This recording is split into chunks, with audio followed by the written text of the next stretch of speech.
बाकी आज मैं वही बताऊंगी, प्रोटीन से रिलेटेड टॉपिक है। और एक बार फोन का प्रोटीन से रिलेटेड टॉपिक होगा। अपन हाईली एजुकेटेड है, मगर अपन को एक्चुअल में पता नहीं है कि अपने फूड सोर्स में काफी प्रोटीन है, मगर अपन उसको सिर्फ गलत तरीके से खा रहे हैं। ठीक है। तो पहले तो मैं ये बता दूं कि अभी न्यूट्रिशन की वैल्यू इसलिए इम्पोर्टेंट है क्योंकि काफी सालों से अपन ने अपनी लाइफ को बिगाड़ रखा है। अपने हर एक ऑर्गन में, मैं हड्डियों की भी बात करूंगी, मसल्स की भी बात करूंगी, ऑर्गन्स की बात करूंगी, बालों की बात करूंगी। इतने सालों से न्यूट्रिशनल डेफिशिएंट होने के बाद ऑर्गन्स एक तरीके से क्या हो जाते हैं, भूखे प्यासे हो जाते हैं। जैसे अपन कुछ लंबे समय तक पानी के बिना नहीं रह सकते ना, उसी तरीके से अपने ऑर्गन्स लंबे समय तक बिना न्यूट्रिशन के बिना भी नहीं रह सकते। इसीलिए लोगों को बीमारियां आना चालू हो जाती है। ठीक है। तो मैं स्टार्ट कर रही हूँ। स्टार्ट करूं भैया? चलो। तो कल इम्पोर्टेंट ये टॉपिक ये था कि भाई दालों को या फिर किसी भी सूखी चीज को ना, कैसे आप यूज कैसे करते हैं। अपन दाल को सबसे बड़ा सोर्स होता है प्रोटीन का। काफी लोग तो गर्व से बोलते हैं, मैं पूछती हूँ ना कि आपका प्रोटीन का सोर्स क्या है मैडम, थोड़ा सा सर थोड़ा प्रोटीन खा लिया करो। कई लोग पूछते हैं कि मैडम प्रोटीन के लिए क्या है। मैं बॉइल्ड दाल बहुत खाती हूँ। मैं बॉइल्ड दाल बहुत खाती हूँ, इतने गर्व से कहते हैं लोग कि बॉइल्ड दाल बहुत खाते हैं हम। मैं बताऊँ ना, मेरे लिए बॉइल्ड दाल है ना कचरा है। मैं बॉइल्ड दाल का प्रोटीन जीरो माना है मैंने शुरू से। कचरा है वो। आपको अगर तरीके से बॉइल्ड दाल या फिर तरीके से किसी भी सूखी चीज को यूज करना है ना, उसका तरीका और उसके बेनिफिट क्या होते हैं। पहले तो आप थोड़ा सा सालों पहले पीछे जाओ आप, कि दाल को कैसे पकाया जाता था। कैसे पकाया जाता था दाल को? हांडी में दाल को अपन पकाते थे, उसमें से झाग निकलता था, उस झाग को फेंक देते थे और फिर उसको धीमी आंच में पकाते थे खुला। ऐसे बोलते हैं कि उसमें सनलाइट और एयर दोनों का इफेक्ट होना चाहिए, जाना चाहिए उसमें। सनलाइट और हवा का, कोई सी भी सब्जी में सनलाइट और हवा दोनों जानी चाहिए। तो अब तो क्या है ना कि सनलाइट का तो क्या है, एक तरीके से बिल्कुल ही रुक गई। और अगर वो खाना अगर सब्जी कढ़ाई में पक गया तो उसमें हवा आ जाएगी, और अगर वो कुकर में पक गया तो फिर उसकी ऐसी की तैसी हो जाएगी, है ना। तो जो अभी नया जो अपन मॉडर्न कुकिंग की बात करें ना, उसका नाम दिया है pressurised cooking. Pressurised cooking, cooker में के अंदर सीटी लगा दो, अपना टाइम बच जाएगा और वो सब्जी पक जाएगी। पकती नहीं है, वो गलती है, सिर्फ गलती है। और वो गल करके आप सिर्फ उसको खा लेते हो। जो चीज कुकर में चली गई उसका तो न्यूट्रिशनल वैल्यू वही जीरो हो गया। अब आज मैं पहले अपन एक डेली छोटे छोटे टॉपिक्स में बात करेंगे। आज अपन प्रोटीन का सोर्स की बात कर लेते हैं। और सूखी चीजों में जैसे लेग्यूम्स हो गए, पल्सेस हो गए, छोले हो गए अपने, ठीक है, ड्राई फ्रूट्स हो गए, अंजीर अंजीर हो गए, कुछ किशमिश हो गई, कोई भी सूखी चीज इस धरती पे, कोई सी भी सूखी चीज जो खाने के लायक है, उसको आप सूखा मत खाओ। उसका तरीका होता है, उसका खाने का तरीका होता है।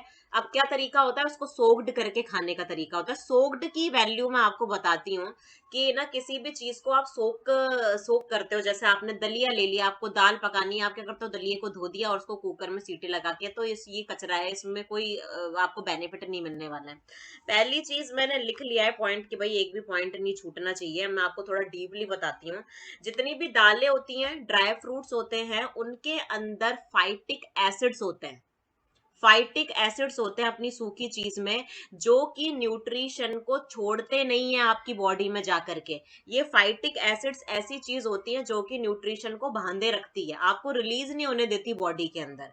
तो पहला बेनिफिट क्या है सोकिंग करने का, कि फाइटिक एसिड्स ब्रेक डाउन हो जाते हैं। फाइटिक एंजाइम जो है, जब कोई चीज सोक्ड होती है ओवरनाइट या 6 से 8 घंटे आप किसी चीज को सोक करते हो, तो फाइटिक एंजाइम एक्टिवेट होता है, वो फाइटिक एसिड्स को ब्रेक डाउन कर देता है। उससे आपके उस चीज के जो न्यूट्रिएंट्स हैं, मिनरल्स हैं, वो रिलीज होते हैं बॉडी में अच्छे से, और उसका ना एब्जॉर्प्शन रेट बढ़ा देता है। क्या बढ़ा देता है? मगर अगर उस दाल में 30 ग्राम प्रोटीन है, अगर उस दाल में 10 ग्राम प्रोटीन है, तो वो 10 का 10 ग्राम प्रोटीन आपकी बॉडी तक पहुंचेगा। मगर वो किस तरीके से पहुंचेगा वो मैं पहले ही बता दिया मैंने।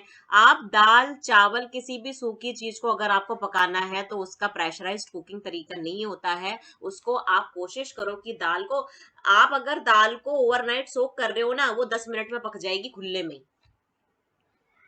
ज्यादा 8 मिनट में पक जाएगी। मैंने पकाया है दाल को, प्रैक्टिकली पकाया है रात में मैंने, और छिलके वाली दालों को पकाया है मैंने बिना छिलके वाली दाल यूज नहीं करी है, क्योंकि बिना छिलके वाली में न्यूट्रिशन वैल्यू कम होती है। आप छिलके वाली दाल यूज करोगे उसमें फाइबर के साथ साथ न्यूट्रिशन वैल्यू भी आती है। आप सोक करो और अगले दिन उसको बॉईल कर लो भगोनी में, मिट्टी का बर्तन नहीं है नो प्रॉब्लम, स्टील की भगोनी में आप उसको बॉईल कर लो, अगर आपको उसकी न्यूट्रिशन वैल्यू ज्यादा चाहिए। पहला पॉइंट ये हो गया। तो कुछ ऐसे फाइटिंग न्यूट्रिएंट्स होते हैं, मतलब कुछ ऐसी चीजें रोकने वाली होती हैं जो सोक्ड करते हो तो वो चीज आपकी बॉडी में जाकर के न्यूट्रिशन वैल्यू को बढ़ा देती है। पहला। फिर क्या होता है कि कई लोगों को देखा होगा आपने कि यार ना दाल या फिर कुछ बादाम, अभी जैसे कल ही बोल रही थी ना मैडम रक्षा मैम कि ना मैं सूखे बादाम अखरोट खाती हूँ तो मेरे चेहरे में पिंपल्स हो जाते हैं, या किसी को गर्मी हो जाती है, या किसी को कॉन्स्टिपेशन हो जाता है ना। तो जब आप उसको सोक करते हो तो आपकी ये जो ब्लॉटिंग, गैस, पिंपल्स, गर्मी करना, ये सारी चीजों को आप ओवरकम कर सकते हो, बिल्कुल ही हट जाती। कई लोगों को बहुत ज्यादा प्रॉब्लम हो जाती है कि वरना रात में हम तो दाल खाते हैं ना, हमारे पेट में दर्द हो जाता है, फिर वो गैस में कन्वर्ट होती है, फिर वो गैस आपकी बॉडी में इधर उधर घूमती रहती है, फिर वो आपकी बॉडी में कहीं पर भी जाके पेन कर देती है। तो अगर जिसके भी अगर ये प्रॉब्लम है तो आप पहले तो उसको एटलीस्ट 6 घंटे तक, साबुत दाल है छिलके वाली है, 6 घंटे तक सोक करो आप, और फिर उसको पका लो। ठीक है। अब क्या होता है कि ऑब्वियसली ये अपना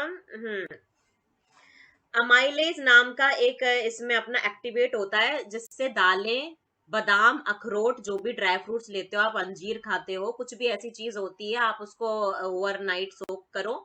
एमाइलेज नाम का एंजाइम इसमें एक्टिवेट हो जाता है, जो कि उसके अंदर के स्टार्च को, हर एक चीज में स्टार्च होता है, आलू में स्टार्च होता है, दालों में भी स्टार्च होता है, स्टार्च को ब्रेक डाउन कर देता है वो। और इस तरीके से आपकी जो दालें हैं, ड्राई फ्रूट्स हैं, वो अच्छे से आराम से डाइजेस्ट हो जाती हैं। ठीक है। अब देखो दालों का तो प्रॉब्लम मैं बताऊं ना आपको, दालों का सही तरीका क्या होता है, उसको स्प्राउटिंग करके खाओ आप। मगर जो मेरा अपना हमारे कोचेस का जो एक्सपीरियंस है ना, कई लोगों को क्या होता है कि जो स्प्राउट्स खाते हैं ना उनको डाइजेस्ट होने में प्रॉब्लम होती है, स्प्राउट्स काफी लोगों का है। तो उसका तरीका क्या होता है, अगर आपको स्प्राउट्स खाने में इनडाइजेशन, गैस, ब्लॉटिंग, उल्टी जैसा कुछ हो रहा है, तो उसको आप 30 सेकेंड की स्टीम लगा सकते हो। ठीक है। उसका स्टीम लगाने का तरीका क्या है, आपने सारी सैलड ले ली, प्याज, टमाटर, खीरा, जो भी आप सैलड प्रेफर करते हो स्प्राउट्स के साथ, पहले उसको कढ़ाई में बिना ऑयल के सौते कर लो। जब वो सैलेड गर्म हो जाएंगे ना, उसके अंदर स्प्राउट्स डाला, गैस बंद करी और उसको 30 सेकंड के लिए ढक दिया। तो इससे आपका जो स्प्राउट्स का टेस्ट भी बढ़ जाता है, स्प्राउट्स के न्यूट्रिशन भी एज इट इज रहते हैं, और वो आपको टेस्ट में अच्छा भी लगेगा। कई लोग बोलते हैं कि ना मुझे कच्चा स्प्राउट्स पसंद नहीं है, तो वो इस तरीके से आप स्प्राउट्स खा सकते हो। ठीक है। तो भाई दाल बहुत अच्छी होती है, उसमें सारे अमीनो एसिड्स होते हैं। हरा मूंग दाल में आपको सारे 14 के 14 अमीनो एसिड्स पाए जाते हैं, इसलिए आपको वेट लॉस में भी हेल्प करती है और न्यूट्रिशन की कमी भी नहीं होने देती है। ठीक है। अब अपना क्या हो गया, प्रेशराइज्ड कुकिंग की मैं बात कर रही थी ना, कि अपन ने कुकर में दाल डाली, फटाफट पका लिया, चावल डाले आपने कुकर में और फटाफट पका लिया।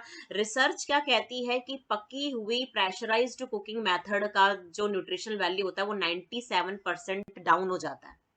अब आप सोचो, आपने 100 ग्राम दाल पकाई, उसमें 30 ग्राम प्रोटीन था, आपने उसको कुकर में पकाया, 3 ग्राम प्रोटीन बच गया। अब आपकी कैलकुलेशन तो वहीं बिगड़ गई ना।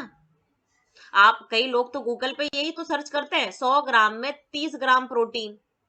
आपको तो चलो हम डाइट प्लान दे देते हैं, आपका प्रोटीन आपका कोच ध्यान रखता है, मगर कई लोग जो अपने हिसाब से वेट लॉस करते हैं ना, वो ये सोचते हैं कि हम बॉइल्ड दाल खा रहे हैं तो हमारे अंदर प्रोटीन जा रहा है। नहीं, आप इस तरीके से बॉइल्ड दाल खाओगे तो जीरो प्रोटीन जाएगा।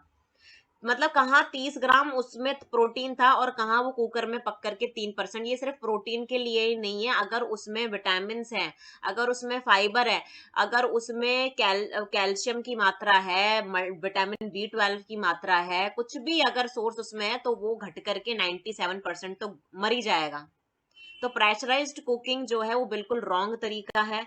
आप कोशिश करो कि अपनी सारी सब्जियों दालों को आप कम से कम एयर का इफेक्ट तो दो, है ना। कढ़ाई की सब्जी खाना चालू कर दो और चावल और दाल को आप भगोनी में पका सकते हो, ढक ढक के पका सकते हो। ठीक है। तो आपका ये जो पॉइंट था कल कि ड्राई फ्रूट्स, बादाम, प्रोटीन को सबसे ज्यादा आसानी तरीके से अगर आपको पचाना है ना, आप सारे ड्राई फ्रूट्स दालों को पहले ही भिगो दो। अब दलिए का, ओट्स का जो दलिया है या गेहूं का दलिया है, उसका भी यही तरीका आप अपनाओ। पहले उसको 3 से 5 घंटे तक भिगो दो। इससे क्या होता है कि कुकिंग टाइम अपना डिक्रीज हो रहा है ना। अगर आपको ये लग रहा है कि मेरा कुकिंग टाइम बढ़ जाता है भगोनी में पका के, सबसे अच्छा तरीका है दाल और दलिए को आप ओवरनाइट भिगो के रख दो, धो के अच्छे से। दलिए को तो धोने की जरूरत नहीं है, दाल को अच्छे से धो लो आप और उसको भिगो के रख दो। वो मुश्किल से 6 या 8 मिनट में पकेगी आपकी, ढक ढक के, मगर आपको न्यूट्रिशनल वैल्यू पूरा मिल जाएगा उसका। ठीक है। और जो अपन वो जो झाग का जो तरीका बताया ना मैंने, झाग निकालते थे अपने, भाई मेरी मम्मी ने भी दाल पकाई है तो वो उस तरीके से पकाती थी कि पहले झाग निकालती थी। उसका वो रीजन ये होता है कि जो भी उसमें केमिकल्स डाले गए हों ऊपर से, तो वो पानी के साथ, झाग के साथ आ जाते हैं। कुछ भी केमिकल्स या कोई भी तरीका होता है जो उसके कुछ ऐसे एंजाइम होते हैं या फिर कुछ ऐसी चीज उसको न्यूट्रिशन को रोकती है, वो पानी के साथ आ जाते हैं तो वो झाग के साथ फेंकने में चले जाते हैं। मगर अपन क्या करते हैं, अब बस दाल धोई और पका लिया कुकर में, तो वो फिर किसी काम की नहीं है। तो है ना ये राजमा, अच्छा ये एक और पॉइंट है कि कई लोग ऐसा तो नहीं करते कि भाई आपने ना दाल राजमा छोले पानी में भिगोए और उस पानी का तो यूज नहीं कर रहे हो आप, 10 घंटे भिगोए हुए उस पानी का तो यूज नहीं कर रहे हो ना, वो पानी तो फेंकने में ही जाएगा। ठीक है। क्योंकि आपने भिगोई इसलिए है कि वो जो भी केमिकल ट्रीटेड है या फिर किसी भी चीज से आ रही धूल मिट्टी, तो वो पानी में, वो पानी किसी भी चीज का नहीं, उसको पेड़ों में डाल दो और नए पानी में आपको वो दाल बनानी है। ठीक है।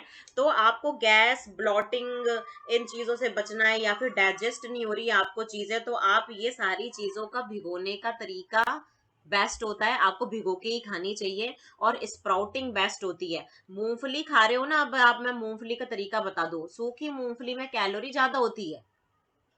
आप उसी मूंगफली के 10 दानों को स्प्राउट्स दाल के साथ अगर भिगो दोगे ना, 10 दाने मूंगफली के, और उसके अंकुरित जब होती है तो उस मूंगफली के कैलोरी भी कम हो जाती है और प्रोटीन हाई में चला जाता है फिर वो।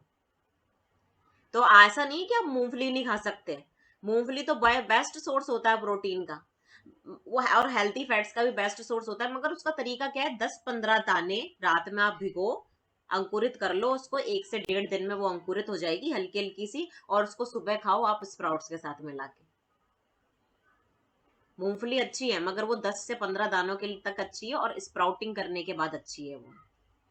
ठीक है।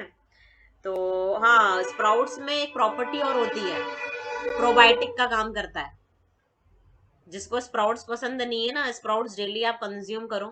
प्रोबायोटिक का काम करता है वो, आपके अंदर हेल्दी बैक्टीरिया की ग्रोथ लाता है। स्प्राउट्स तो चमत्कारिक न्यूट्रिशन है।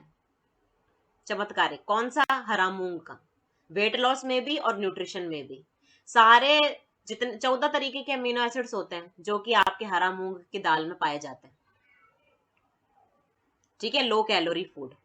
तो इस तरीके से आप है ना स्प्राउट्स का बेनिफिट पूरा उठा सकते हो और भीगी हुई चीजों का बेनिफिट आप पूरा उठा सकते हो।